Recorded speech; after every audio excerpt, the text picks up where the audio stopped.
ఉన్న బంగారాన్ని విడిపించి ఆ రోజు ఆన్లైన్ రేటుకే మేము కొంటాం. Sharma gold company. ప్రస్తుతం మనతో పాటు ఇస్కాన్ టెంపుల్ నుంచి ప్రణవానంద ప్రభుజీ ఉన్నారు. సర్వ మానవాళికి శ్రీకృష్ణ పరమాత్ముడు జీవన్ ముక్తిని, జీవన్ మార్గాన్ని ఏ విధంగా చూపించారనేది వారి మాటల ద్వారా మనం తెలుసుకుంటూ ఉన్నాము. వారు ప్రత్యేకంగా గోవర్ధన్ ఇకో విలేజ్ ముంబైలో ఉన్నటువంటి ఆశ్రమంలో వారు సేవ చేస్తూ ఉంటారు. శ్రీకృష్ణ భగవానుడి గురించి, వారి లీలల గురించి ఎన్నో వీడియోస్లో మనం వారి మాటల్లో వింటూ ఉన్నాము. ప్రస్తుతం మనతో పాటు స్టూడియోలో ఉన్నారు ప్రణవానంద ప్రభుజీ. వారితో మాట్లాడదాం, మరిన్ని విషయాలు తెలుసుకుందాం. నమస్కారం ప్రభుజీ. హరే కృష్ణ. నమస్కారం అండి. ఏకాదశి వస్తుంది, చాలా విశిష్టమైన రోజు అని చెప్తూ ఉంటారు. కొన్ని ప్రాంతాల్లో అయితే అసలు పండగే ఆ రోజున. అందులోనూ ఆ రోజు స్పెషల్ దర్శనం ఉంటుంది ప్రతి ఒక్కరికి వైష్ణవ ఆలయాల్లో. ఏకాదశి వ్రతాలని కూడా ఆచరిస్తూ ఉంటారు. ఆ వ్రతాలు ఎలా చేయాలి, చేస్తే ఏమిటి అనేది కూడా చాలామంది ఒక క్వశ్చన్ అడుగుతూ ఉన్నారు. ఆచరించే విధానం చెప్పండి, అలాగే చేస్తే కలిగేటువంటి ఫలితం ఏమిటి, ఎందుకు చేయాలి అనేది కూడా వివరించండి. అన్నిటికంటే గొప్పదైన వ్రతం ఏదైనా ఉంటే అది ఏకాదశి వ్రతం. అన్ని వ్రతాలు చేసి ఏకాదశి చేయకపోయారనుకోండి, ఏ వ్రతం ఫలితం రాదు. ఓ, ఏకాదశి వ్రతం ఒక్కటి చేసి ఏ వ్రతము చేయలేదనుకోండి, అన్ని వ్రతాల ఫలితం ఏకాదశి ఇవ్వగలుగుతాం. మన శాస్త్రంలో ఉపవాసం అని చెప్పింది కేవలం ఏకాదశికి మాత్రమే. ఓ, కానీ చాలా మంది ఈ రోజు మేము ఉపవాసం చేస్తున్నామండి, ఆ రోజు ఉపవాసం చేస్తున్నామండి, అలా ఇలా చెప్తారు. కానీ ఎక్కడ కూడా అంత నియమంగా ఉపవాసం గురించి చెప్పింది మన శాస్త్రంలో, అంత నియమంగా ఉండాలి అని చెప్పింది కేవలం ఏకాదశికి మాత్రమే. విష్ణువాసరము అని అంటారు. అన్నిటికంటే favourite day of lord Vishnu Ekadashi. Ekadashi వ్రతం వల్ల అసలండి దానివల్ల వచ్చే ఆధ్యాత్మిక బెనిఫిట్స్ అనేవి మనం చెప్పలేము. ఉపవాసం అంటే ఫస్ట్ అందరూ మేము ఒకసారి ఏకాదశి వ్రతం గురించి చెప్పామండి, ఎలా ఉపవాసం ఉండాలి అన్ని విషయాలు చెప్పాక ఒకళ్ళు హ్యాండ్ రేస్ చేశారనమాట, మాకు ప్రశ్న ఉంది అని. అయితే ఏం ప్రశ్న ఉంది అని అడిగితే, ఏకాదశి రోజు ఏం తినచ్చండి అని ప్రశ్న అడిగారు అనమాట. గంట సేపు నేను లెక్చర్ ఏకాదశి ఉపవాసం ఎందుకు చేయాలి అని చెప్పాక ఏకాదశి రోజు ఏం తినచ్చు అని లెక్చర్ క్వశ్చన్ అడుగుతున్నారన్నమాట. అయితే ఉపవాసము అంటే ఏంటో ఫస్ట్ అర్థం చేసుకుందాం. ఉప అంటే దగ్గరగా, వాసం అని అంటే ఉండటం. ఉపవాసం అని అంటే భగవంతుడికి దగ్గరగా ఉండటం. ఏ ఉపవాసానికంటే ఇదే నియమం అండి.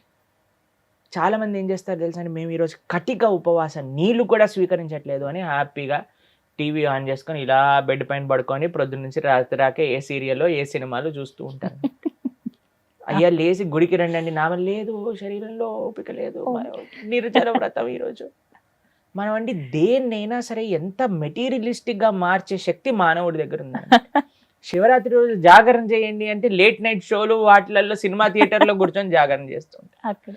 శివుడు పాపం ఏమనుకుంటాడో, ఎంత బాధపడతారో ఇలాంటి వాళ్ళని చూసి ఆశ్చర్యం వేస్తుంది.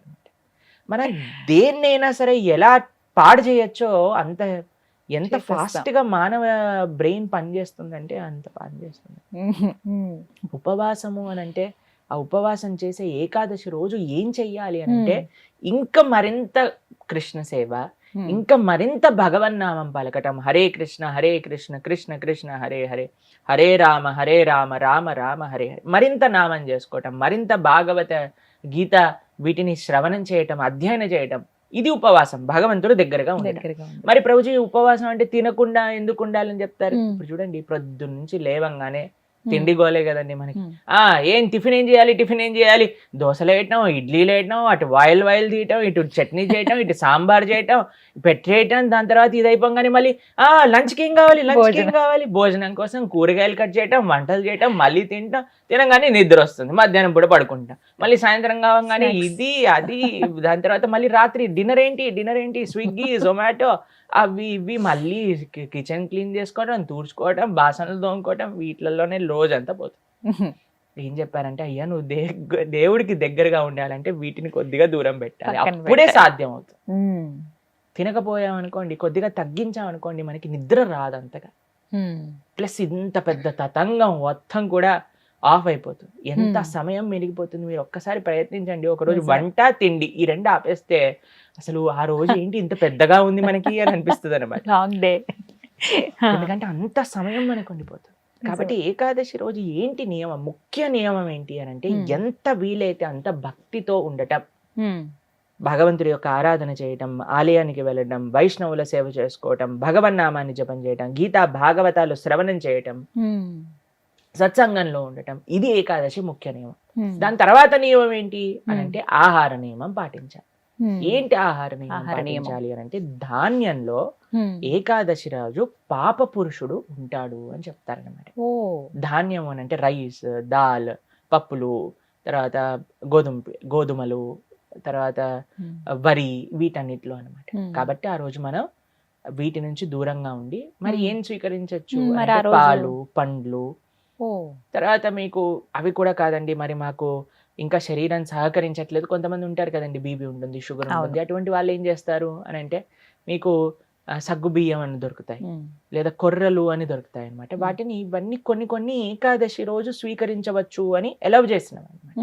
కాబట్టి ఇప్పుడు సరే రోజు సాబుదానా సగ్గుబియ్యం ఎలవ్ చేశారంటే సగ్గుబియ్యం పాయసం, సగ్గుబియ్యం వడలు, సగ్గుబియ్యం ఉప్మా, అన్ని ఒక 10-15 రకాలు చేసుకొని తినమని చెప్పట్లేదండి మేము. ఎవరికైతే వీలుంటుందో ఒక్క రకం చేసుకోండి, వాటిని ఆహారాన్ని స్వీకరించి శరీరం బాగుండేటట్టుగా చూసుకొని భగవంతుడి యొక్క సేవలో పెట్టుకో.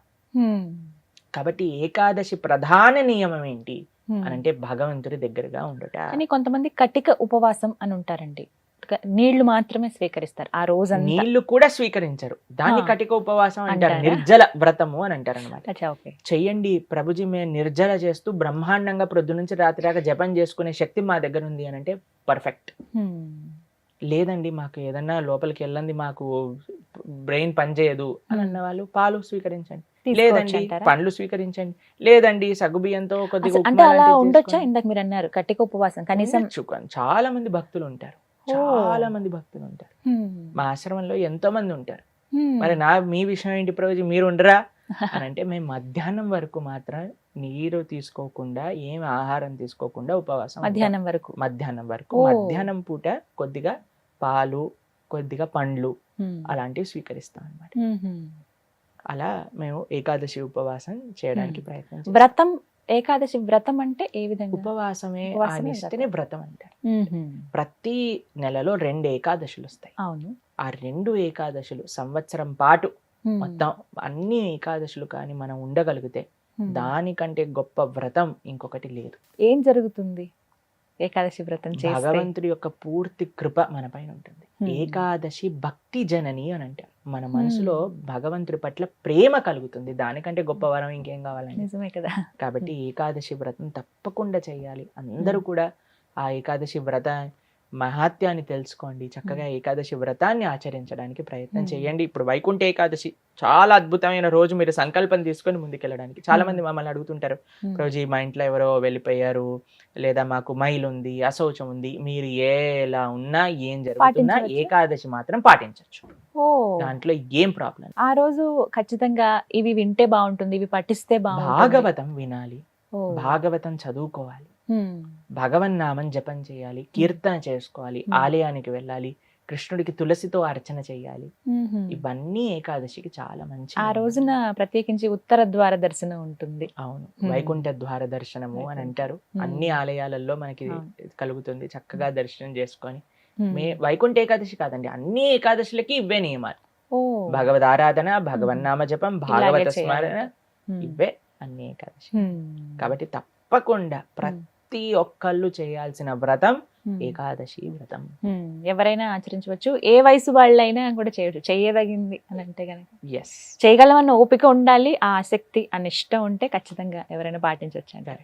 చాలా సంతోషం ప్రభుజీ, నమస్తే. హరే కృష్ణ.